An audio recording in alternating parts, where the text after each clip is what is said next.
Hello students, welcome to my channel English Guru Dheeraj Dambiwal. Students, I will tell line by line explanation of the poem Aunt Jennifer's Tiger written by Adrienne Rich. Students, if you watching my video for first time, so please subscribe my channel and don't forget press the bell icon so that you can notification whenever I upload a video. So students, आज मैं explain करने वाला हूँ CBSE class 12th flamingo book की poem है aunt Jennifer's tiger जिसे लिखा है एड्रिन रिच ने। सो स्टूडेंट्स, सबसे पहले हम पढ़ेंगे about the author. Adrian rich was an American poet, essayist and feminist. Adrian rich एक अमेरिकन पोइट थी। उनका जन्म 16 मई 1929 एंड बेल्टमोर मैरीलैंड यूएस में उनका जन्म उनका हुआ था। अब स्टूडेंट्स हम बात करेंगे ये जो पोइम है ये क्या बता रही है। The poem address the constraints of married life a women experience. ये जो पोइम है ये हमें बताती है जो बर्डन होता है मैरिड लाइफ का, ये जो बर्डन होता है मैरिड लाइफ का जो वुमेन उसको एक्सपीरियंस करते अपनी लाइफ में। एक वुमेन होती है अपनी जो मैरिड लाइफ का उसके ऊपर जो बर्डन होता है उसको लाइफ में जो एक्सपीरियंस करती है, जो उसे स्ट्रगल करती है, वही इस पोइम में बताती है। तो स्टूडेंट्स, इस पोइम को हम स्टेंजा वाइज पढ़ेंगे। फर्स्ट स्टेंजा है aunt Jennifer's tiger prance across a screen bright topaz denizens of a world of green. Aunt Jennifer's tiger fingers prance across a screen, मतलब ये जो आंट जेनिफर के tiger हैं, मतलब ये जो आंट जेनिफर के टाइगर हैं जो टाइगर उन्होंने बनाए हैं एक स्क्रीन पर। यहाँ पर ये वो स्क्रीन है जिस पर हम एम्ब्रॉयडरी करते हैं, मतलब फैब्रिक से जो हम बनाते हैं। तो उस एम्ब्रॉयडरी की स्क्रीन पर एक आंट जेनिफर ने कुछ टाइगर बनाए हैं जो प्रेंस कर रहे हैं, मतलब जंपिंग फॉरवर्ड विथ कॉन्फिडेंस, मतलब वो थोड़ा सा जंप करने के लिए करते हुए चल रहे हैं, यानी काफ़ी कॉन्फिडेंट है। यानी बताया है इसमें aunt Jennifer's tiger prance across screen, मतलब जो टाइगर उन्होंने बनाया है वो किस तरीके से वो उछल रहे हैं, कूद रहे हैं, जंपिंग कर रहे हैं विथ कॉन्फिडेंस के साथ में। Bright topaz denizens of a world of green, मतलब ब्राइट टोपाज का मीन होता है, टोपाज का एक शाइन स्टोन होता है, टोपाज एक शाइन स्टोन होता है जो येलो ब्राउन कलर का होता है और ये काफ़ी ब्राइट होता है। तो पोइट ने ब्राइट टोपाज को इसलिए यूज किया है क्योंकि ये जो टाइगर की स्क्रीन होती है, टाइगर की जो स्क्रीन होती है वो बिल्कुल वैसी होती है, मतलब वैसी ही लगती है। और डेनिसेंस का मतलब होता है इनहेबिटेंट सिटीजन, कह सकते हैं निवासी, और वर्ल्ड ऑफ ग्रीन का मतलब होता है फॉरेस्ट। मतलब आंट जेनिफर का जो टाइगर है पोइट ने उन्हें ब्राइट टोपाज से कंपेयर किया है जो इनहेबिटेंट जो रहते हैं, कहाँ रहते हैं, जो फॉरेस्ट में रहते हैं। आगे है they do not fear the man beneath the tree.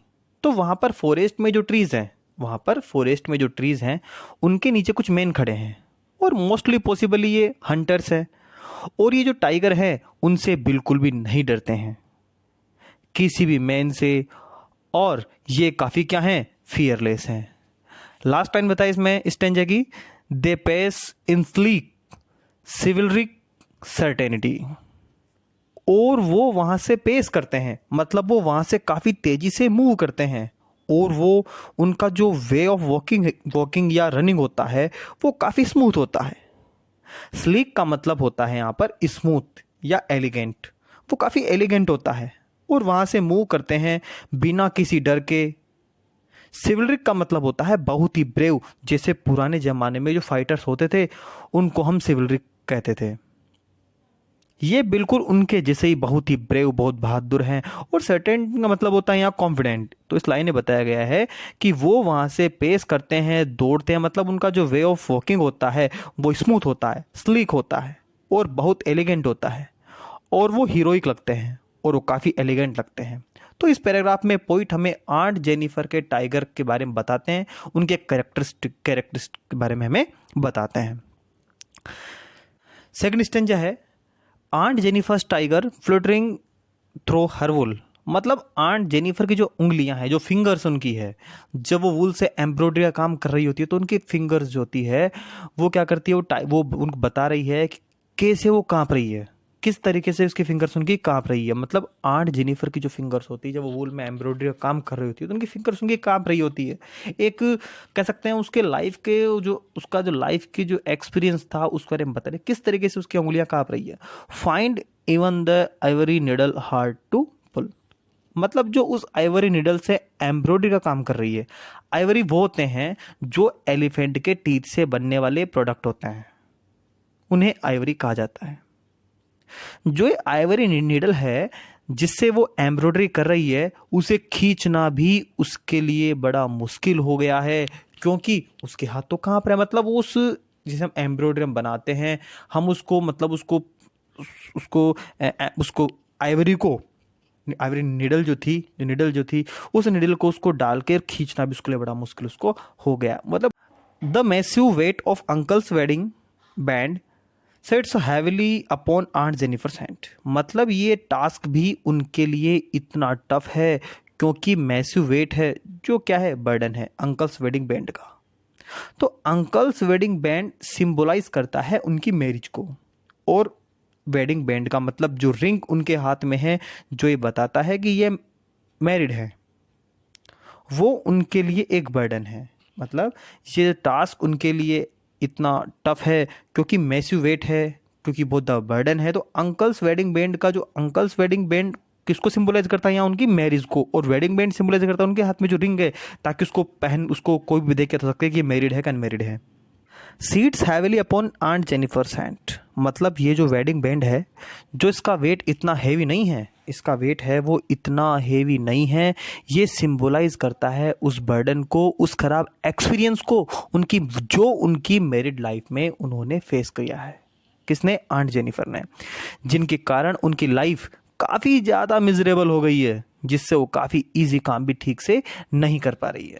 तो स्टूडेंट्स, इस स्टेंजा में आंट जेनिफर के बारे में बताया है कि वो कितनी प्रॉब्लम फेस करती है। ये आंट जेनिफर टाइगर को इसलिए बना रही है क्योंकि वो टाइगर को अपना आइडल मानती है। जो आंट जेनिफर टाइगर है वो इसलिए बता रही है क्योंकि ये जो टाइगर है उसको अपना आइडल मानती है, क्योंकि वह चाहती है, वह भी टाइगर जैसा बनना चाहती थी। क्योंकि टाइगर किस तरीके से टाइगर फ्रीडम रहते हैं, किस जंगलों में टाइगर दौड़ते हैं, मतलब बिना किसी डर के टाइगर रहते हैं। उस तरीके से जो आंट जेनिफर थी वो भी उस तरीके से रहना चाहती थी। नेक्स्ट स्टेंजा है, when aunt is dead her hand terrified hands will lie still ringed with ordeals she was mastered by. मतलब जब तक आंट जेनिफर की डेथ हो जाएगी, वेन आंट इज डेड, मतलब जब आंट जेनिफर की डेथ हो जाएगी तब तक उनके जो टेरिफाइड हैंड्स